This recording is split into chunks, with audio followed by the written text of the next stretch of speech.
pagi Bapak. Selamat pagi. Bagaimana kabar Bapak hari ini? Ya, Astungkare alhamdulillah sehat walafiat. Nah, pada kesempatan kali ini Pak, izinkan saya melakukan wawancara kepada Bapak selaku Kepala Sekolah di SD Negeri 1 Kampungannya. Ya. Ya, apakah Bapak bersedia untuk menempatkan Siap, waktu? bersedia. Baik, sebelum saya rekam ini, mohon izin Pak Nggih, Ya. untuk merekam kegiatan wawancara ini Baik. dalam pemenuhan tugas saya di PGP Angkatan 7. Nah, sebelumnya Bapak perkenalkan, nama saya Nimade Agustini. Saya bertugas di SD Negeri 5 Kampung Baru. Ya. Baik, untuk mempersingkat waktu Bapaknya, apakah Bapak sudah siap untuk saya wawancarai? Siap. Iya. Baik. Ya, saya akan mulai Pak Nggih. Untuk yang pertama, selama ini bagaimana Bapak dapat mengidentifikasi kasus-kasus yang merupakan dilema etika atau bujukan moral? Baik, terima kasih. Nah, selama ini untuk mengidentifikasi kasus-kasus yang mana termasuk dilema etika, yang mana termasuk bujukan moral, itu biasanya saya menganalisa apakah kasus tersebut mengandung unsur benar lawan salah atau benar lawan benar. Nah, jika benar lawan salah berarti itu termasuk kasus bujukan moral yang juga termasuk bertentangan dengan hukum. Kemudian jika kedua-duanya benar, jika keputusan yang akan kita ambil itu kedua-duanya benar, itu termasuk kasus dilema etika. Di sini Bapak menganalisis terlebih dahulu nggih, jika dilema etika benar lawan benar, dan jika bujukan moral kasus tersebut benar lawan salah Pak, dan bertentangan dengan hukum. Nggih. Pertanyaan selanjutnya, selama ini bagaimana Bapak menjalankan pengambilan keputusan di sekolah Bapak, terutama untuk kasus-kasus di mana ada dua kepentingan yang sama-sama benar atau sama-sama mengandung nilai kebajikan? Baik, terima kasih. Nah, selama ini jika saya dihadapkan pada kasus dilema etika di mana kedua-duanya itu sama-sama benar, saya analisis terlebih dahulu kira-kira keputusan mana yang memang terbaik, tidak bertentangan dengan hukum, tidak bertentangan dengan nilai-nilai moral. Selanjutnya, langkah-langkah atau prosedur seperti apa yang biasanya Bapak lakukan selama ini? Baik, terima kasih. Langkah-langkah yang biasa saya tempuh jika saya dihadapkan pada kasus dilema etika, biasanya saya menganalisis terlebih dahulu tentang apakah itu mengandung unsur antara rasa kasihan dan keadilan dan lain-lain. Kemudian saya juga mendengarkan masukan-masukan dari rekan guru. Jadi karena agar keputusan yang kita ambil itu benar-benar keputusan yang tepat. Nah, kemudian kita juga bisa menganalisis apakah ada opsi ketiga yang bisa kita pilih selain dua opsi yang sama-sama benar tersebut. Jadi opsi ketiga yang lebih tepat. Oke, pertanyaan selanjutnya, hal-hal apa saja yang selama ini Bapak anggap efektif dalam pengambilan keputusan pada kasus-kasus dilema etika? Baik, terima kasih. Jadi hal-hal yang saya anggap efektif dalam pengambilan keputusan dilema etika adalah yaitu melalui masukan-masukan teman kita menentukan opsi ketiga yang tidak merugikan salah satu pihak. Misalnya jika mengambil keputusan yang benar, ini benar, tapi jika kita mengambil salah satunya akan merugikan salah satu pihak, Jadi tidak ada salahnya kita mencoba memikirkan opsi yang ketiga. Contoh kasus dilema etikanya, apakah Bapak bisa paparkan? Baik, bisa. Jadi beberapa waktu ini, jadi beberapa minggu yang lalu saya bertemu kasus, yaitu ada rekan guru yang sedang sakit. Jadi karena sakit beliau lama tidak sekolah, lama tidak bisa mengajar. Itu saya dihadapkan pada dilema, apakah saya harus melaporkan kasus tersebut ke dinas atau BKPSDM, atau saya biarkan saja. Tapi saya jadi dilema, jika saya laporkan, kasihan sama guru tersebut. Jika tidak saya laporkan, jadi siswa tidak mendapatkan keadilan, yaitu tidak mendapatkan haknya untuk mendapatkan pendidikan. Kira-kira kalau boleh tahu Pak nih, guru kelas napi kan? Guru kelas 3. Oh, guru kelas 3. Untuk sakitnya, sakit napi? Sakit ginjal. Oh, sakit ginjal yang sudah parah Pak. Ya Pak. Lalu tantangan apa saja yang selama ini Bapak temui dalam pengambilan keputusan pada kasus-kasus dilema etika? Baik, terima kasih. Tantangan yang saya temui dalam proses pengambilan keputusan ini adalah masukan-masukan dari rekan guru yang sangat banyak dan beragam, yang membuat kita menjadi semakin kebingungan untuk mengambil keputusan. Selain itu juga adalah tekanan dari orang tua, dari siswa. Orang tua menuntut agar anak mereka tetap mendapatkan proses pembelajaran. Itu saja. Berarti di sini banyak tantangannya Pak nih, karena rekan guru banyak pendapat sehingga masukannya beragam, dan tentu juga ada tekanan dari orang tua yang menuntut anaknya agar tetap mendapatkan hak dalam pembelajaran. Nah, apakah Bapak memiliki sebuah tata kala atau jadwal tertentu dalam sebuah penyelesaian kasus dilema etika? Baik, kalau dalam kasus dilema etika yang saya hadapi, biasanya saya mengatur jadwal untuk berdiskusi dengan rekan guru agar keputusan yang diambil itu memang benar-benar keputusan yang tepat dan untuk kepentingan bersama. Berarti Bapak langkah awalnya adalah mengatur jadwal rapat dewan guru Pak Nggih. Apakah Bapak langsung menyelesaikan di tempat atau memiliki sebuah jadwal untuk menyelesaikannya, kemudian bentuk atau prosedur seperti apa Bapak yang menjalankan? Ya, baik, terima kasih. Jadi biasanya jika dihadapkan pada kasus dilema etika, saya tidak selesaikan pada saat itu juga, karena kalau kasus dilema etika tentu kalau kita salah mengambil keputusan akan fatal akibatnya. Jadi biasanya saya mengatur jadwal, proses penyelesaiannya, proses analisis, kemudian proses berdiskusi dengan rekan guru agar keputusan yang diambil itu benar-benar tepat.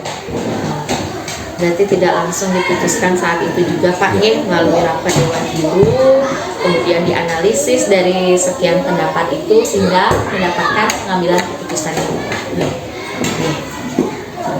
Nah, adakah seseorang atau faktor-faktor apa yang selama ini mempermudah atau membantu Bapak dalam pengambilan keputusan kasus-kasus dilema etika? Dan terima kasih. Nah, faktor yang membantu penyelesaian kasus dilema etika yang saya hadapi adalah masukan-masukan dari rekan guru. Nah, itu sangat penting sekali, karena kita sebagai pemimpin harus menjadi pendengar yang baik juga. Kita bisa memilah kira-kira dari masukan tersebut mana yang bisa kita gunakan sebagai opsi terbaik dalam pengambilan keputusan. Jadi dari sini Bapak selain tantangan masukan dari guru, tapi juga menjadi faktor yang membantu Bapak dalam mengambil keputusan. Ya, dari keputusan itu juga Bapak sebagai pemimpin bisa memilah nih Pak. Nah, dan pertanyaan yang terakhir nih Pak dari semua hal yang telah Bapak sampaikan, pembelajaran apa yang dapat Bapak petik dari pengalaman Bapak dalam mengambil keputusan dilema etika? Terima kasih. Pembelajaran penting yang bisa saya peroleh dari penyelesaian kasus dilema etika ini adalah jika kita dihadapkan pada suatu opsi pilihan-pilihan yang kedua-duanya sama-sama benar, tidak ada salahnya jika kita mencoba menganalisis. Tidak ada salahnya jika kita menganalisis apakah ada opsi ketiga yang memungkinkan kita untuk mengambil keputusan yang lebih tepat, yang bermanfaat untuk kepentingan bersama dan tidak merugikan salah satu pihak. Itu saja. Berarti nanti Bapak menganalisis opsi yang ketiga ini, apakah itu bisa bermanfaat dan penting bagi banyak orang ya Pak, tidak merugikan satu pihak saja tapi bermanfaat bagi banyak. Itu saja Bapak wawancara pada sesi kali ini. Saya ucapkan terima kasih nih Bapak sudah mengizinkan saya untuk mewawancarai Bapak dan menyempatkan waktu dalam sesi wawancara ini. Baik, terima kasih. Itulah sesi wawancara kami. Saya selaku CGP di Angkatan 7 dan saya mewawancarai Bapak Kepala Sekolah di SD Negeri 1 Kampung Anyar, Bapak Ali. Om Santi Santi Santi.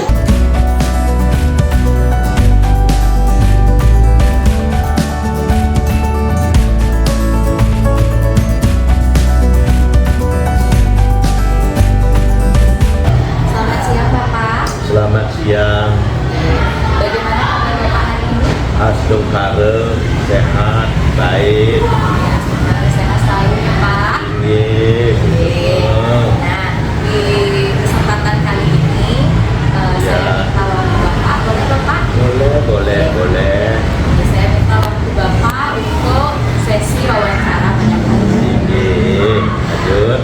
Sebelumnya saya mohon izin rekam terkait sesi wawancara ini dalam pemenuhan tugas di pendidikan guru penggerak Angkatan 7. Perkenalkan, nama saya Imadia Agustini. Saya CGP Angkatan 7 Kabupaten Buleleng dan ini adalah Bapak Kepala Sekolah tempat saya bertugas di SD Negeri 5 Kampung Baru, Bapak Adis Karasa. Sudah siap Bapak? Sudah. Ya, apa yang ditanyakan berusaha saya menjawab sesuai dengan situasi kondisi, sesuai dengan pengalaman saya sejak menjadi kepala sekolah kurang lebih 20 tahun. Jadi banyak sekali dah pengalaman. Pengalaman di kampung, di pertengahan antara kampung dan kota, di kota seperti di sini. Ya baik, untuk mempersingkat waktu ya Bapak. Saya mulai dengan pertanyaan yang pertama. Selama ini bagaimana Bapak dapat mengidentifikasi kasus-kasus yang merupakan dilema etika atau bujukan moral? Begini ya. Yang pertama, sebagai kepala sekolah, apalagi di SD 5 Kampung Baru, yang anak buah saya 15 orang termasuk TU, termasuk Wasilo. Nah, dari 15 orang itu tipenya berbeda-beda, karakternya berbeda-beda, perilakunya berbeda-beda, sopan santunnya berbeda-beda, pertekanan nada berkatanya berbeda-beda. Itulah tugas kami sebagai kepala sekolah, sehingga muncul dua masalah. Ada masalah yang beretika atau D5 etika, ada yang bujukan moral. Kami mengidentifikasi dulu atau mempelajari dari masing-masing individu GTK kami, dan setelah kami pelajari sehingga kami berperilaku, berbuat, berkata-kata dengan si A dengan si B jauh beda. Tujuannya apa? Agar diantara kita ini mengurangi kesalahan-kesalahan yang tidak kita inginkan bersama. Faktor-faktor penyebab dari berbeda karakter maupun tipe itu adalah yang pertama adalah faktor keluarga, faktor ekonomi, itu yang menyebabkan, dan faktor-faktor kesibukan yang lain. Kalau kepala sekolah salah ngomong, akhirnya berbenturan karena situasi kondisi yang ada di dalam dirinya itu seolah-olah beda, bertentangan. Itulah penyebabnya, yaitu terjadilah dilema-dilema etika dan dilema atau bukan moral. Suatu contoh, kami menginginkan suatu upacara yaitu purnama bulan. Ya, kami menginginkan anak itu mulai sembahyang adalah jam 7.00. Kemudian setelah kami sampaikan itu di forum rapat, ya, karena ini karakter dan lain sebagainya, mungkin salah satu guru itu kesibukan di dalam rumah tangganya, padahal dia tahu seharusnya mengutamakan kepentingan sekolah. Nah, kemudian dia menginginkan yaitu dimundurkan lagi sedikit menjadi 7.20 supaya tidak mengganggu pelajaran di sekolah. Tapi teknik bicaranya adalah pertama adalah borong mukanya seperti ngambul, seperti nyembeng, kemudian tekanan kata-katanya adalah seperti agak keras sedikit, sehingga itu menimbulkan arti yang berbeda, arti yang lain, sehingga tafsirannya pun berbeda. Sekolah tidak mengambil keputusan seketika, berikan dia berbicara sepuas-puasnya dulu, ya kita dengarkan, jangan dijawab, kita tenangkan dulu mereka, tenangkan, kemudian kita beri apresiasi, berikan pujian yang positif untuk menurunkan tegangannya, emosinya supaya turun. Setelah mereka yaitu tenang, normal, baru kami jelaskan. Nah, terakhir, ya secara tidak langsung di hadapan semua secara umum, kami bina semuanya secara umum. Bahasa itu menunjukkan karakter daripada seseorang. Inilah PR kepala sekolah untuk memperbaiki, yaitu dilema etika seperti itu. Berarti di sini saya ambil kesimpulan nih Pak nih, Ya. dalam mengidentifikasi, Bapak mengidentifikasi dulu semua karakter GTK yang beragam, dari faktor-faktor apa sih yang menyebabkan hal itu terjadi, mungkin dari keluarga, ekonomi, dan kesibukan. Kemudian caranya yaitu dengan cara Bapak menatap, memberikan apresiasi yang positif berupa pujian, dan tentunya membina secara umum, bukan secara khusus. Baik, saya lanjutkan nih Pak ya, pertanyaan yang kedua. Selama ini bagaimana Bapak menjalankan pengambilan keputusan di sekolah Bapak, terutama kasus-kasus di mana ada dua kepentingan yang sama-sama benar atau sama-sama mengandung nilai kebaikan? Kalau yang sama-sama benar kan sudah saya sampaikan tadi secara umum. Cari dulu pertama, ada fakta enggak, ada data enggak, betul enggak. Kepala sekolah harus tegak lurus di tengah-tengah, Kalau sudah benar, kita akan berikan apresiasi. Kalau salah, kita perbaiki. Inilah kunci dari kepala sekolah membina guru-gurunya anak buahnya GTK-nya seperti itu agar memiliki persepsi yang sama untuk dinilai oleh masyarakat. Oleh karena itulah mari kita satukan pendapat, satukan persepsi. Kalau toh ada yang berbeda di antara kita, ayo sama-sama rembuk dengan kepala sekolah dan dalam saat rapat kita rembukan bersama-sama. Kami pelajari dulu dari dasar masalahnya, terkaitkan dengan hukum agar tidak terjadi hal-hal yang tidak kita inginkan. Saya lanjutkan. Ya, betul ya. Pertanyaan selanjutnya, langkah-langkah atau prosedur seperti apa yang biasa Bapak lakukan selama ini? Misalnya dalam sekolah, karena kasus dilema. Ya, dilema etika. Langkah-langkah apa? Pertama, kami amati dulu apa sih penyebab. Jangan membedakan yang muda, yang tua, pangkat tinggi, kecil, jabatan, jangan membedakan. Cara kami mendata atau membina langkah-langkah kami tersebut yang modelnya dilema etika ya. Nah, pertama kami identifikasi permasalahan apa ya. Yang kedua, topiknya apa. Dan suatu ketika kami melaksanakan yaitu rapat binaan dulu kepada guru secara umum, yaitu perbaikan yang salah kepada GTK semuanya.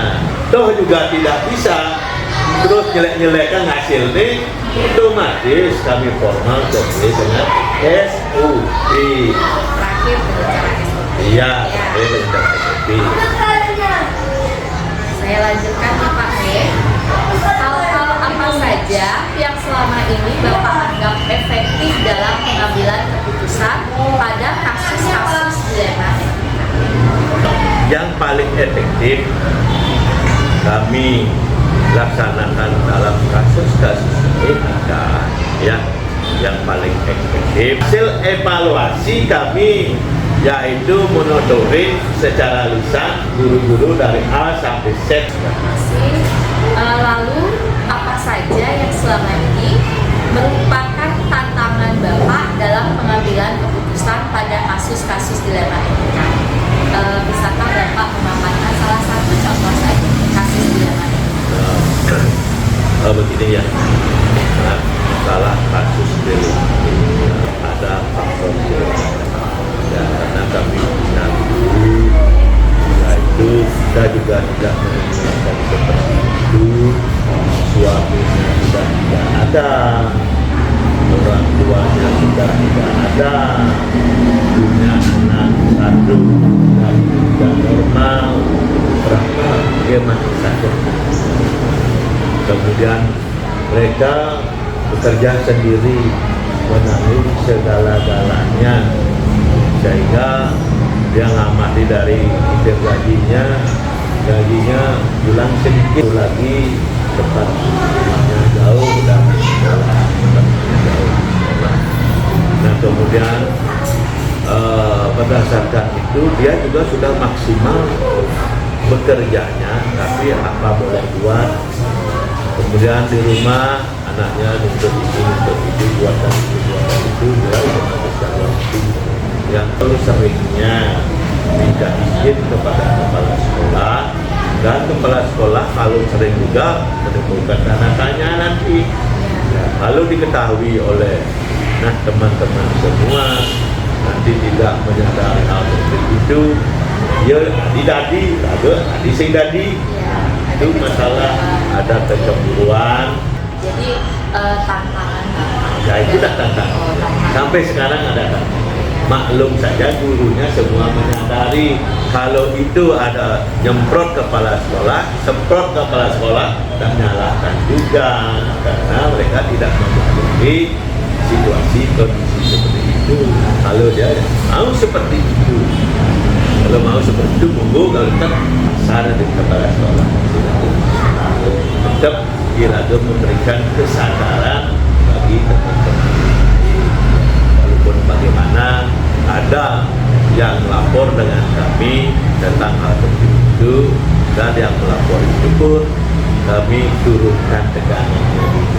Ya, tenang, turun tegangan, turun sabar. Suatu ketika baru kami jawab. Kenapa? Kami juga meneliti orang-orang tersebut supaya ada fakta dan data untuk kami menjawab bukan seperti itu. Yang itulah ada tantangan kami harus kita selesaikan bersama.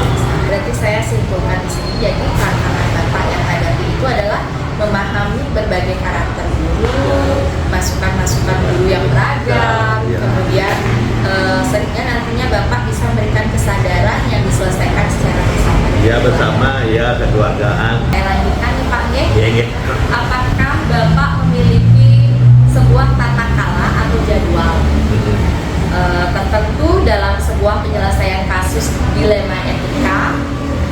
Kemudian apakah Bapak langsung menyelesaikan di tempat atau memiliki sebuah jadwal dalam menyelesaikannya dalam bentuk atau prosedur seperti apa? Kejadian yang itu kan tidak terjadwal waktunya, karena itu kan secara tiba-tiba ada masalah di sekolah. Nah, kejadian yang modelnya dilema etika, bujukan moral, itu kan datangnya secara tiba-tiba. Oleh karena itu, pada saat kejadian itu kami terima dulu, ya, terima sebaik-baiknya dan tidak memberikan komentar. Cari titik permasalahannya, benar enggak? Ya benar enggak? Apa salah enggak? Apa penyebab masalah itu? Akibatnya akan terjadi apa? Kalau bilang terjadwal, bukan terjadwal, karena itu kejadian juga tiba-tiba. Nah itulah kami pelajari dengan seksama agar kami tidak salah langkah. Setelah kami tahu yaitu penyebab dan akibat, ya,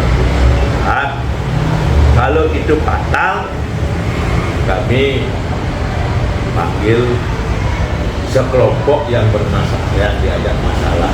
Kalau dia menyadari di antara itu mana benar mana salah, yang salah itu agar minta maaf kepada yang bersangkutan, yang benar itu memberikan maaf dan tidak terulang lagi dan kembali lagi, yaitu membina hal yang baru, membentuk hal yang baru. Sekali ke Pak Nin, tata kalanya sudah selesai. Selanjutnya nih Pak, adakah seseorang atau faktor-faktor apa yang selama ini mempermudah atau membantu Bapak dalam pengambilan keputusan dalam kasus-kasus dilema Mananya dilema etika, apapun bentuknya itu ya. Ya, misalnya Bapak kan tadi sudah memaparkan kasus dilema etika, siapa faktor pendukungnya? Mungkin dari masukan guru atau begini ya.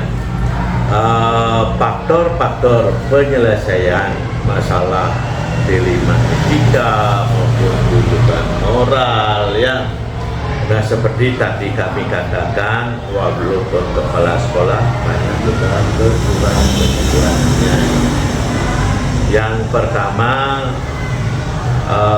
kami berusaha tidak membuka aib antara mana guru-guru senior yang bisa tertutup, tapi tujuan yang sama untuk kami ajak memecahkan masalah, mempertimbangkan apa pendapatnya, tidak semata-mata terus menerima, kami pertimbangkan juga benar enggak punya gini ya, apa namanya itu kudo hetek dulu ya.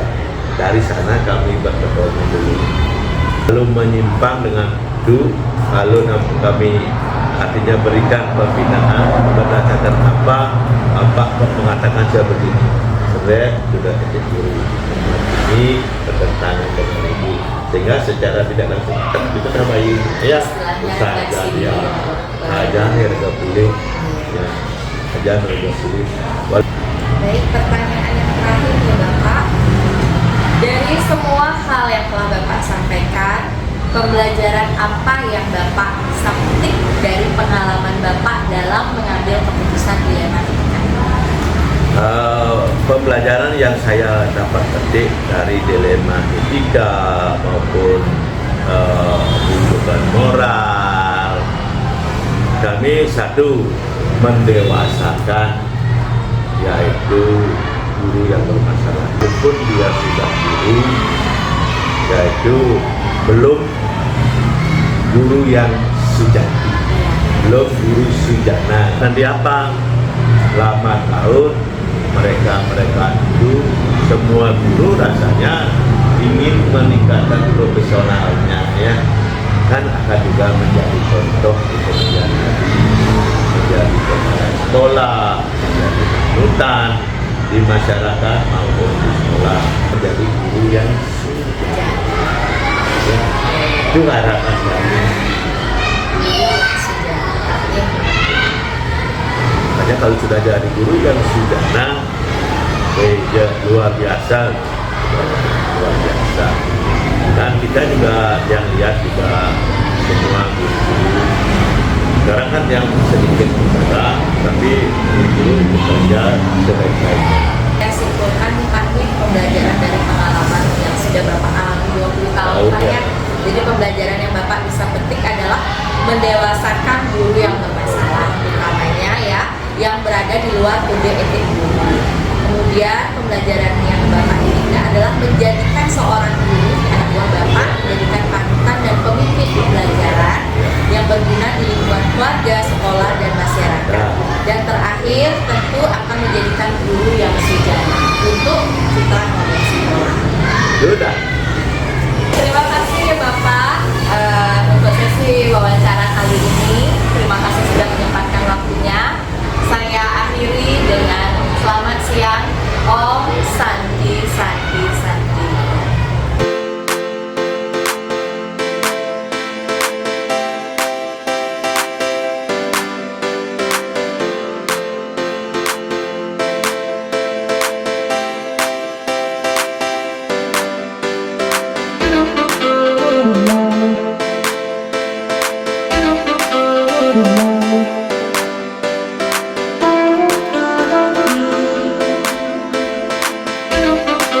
Thank you.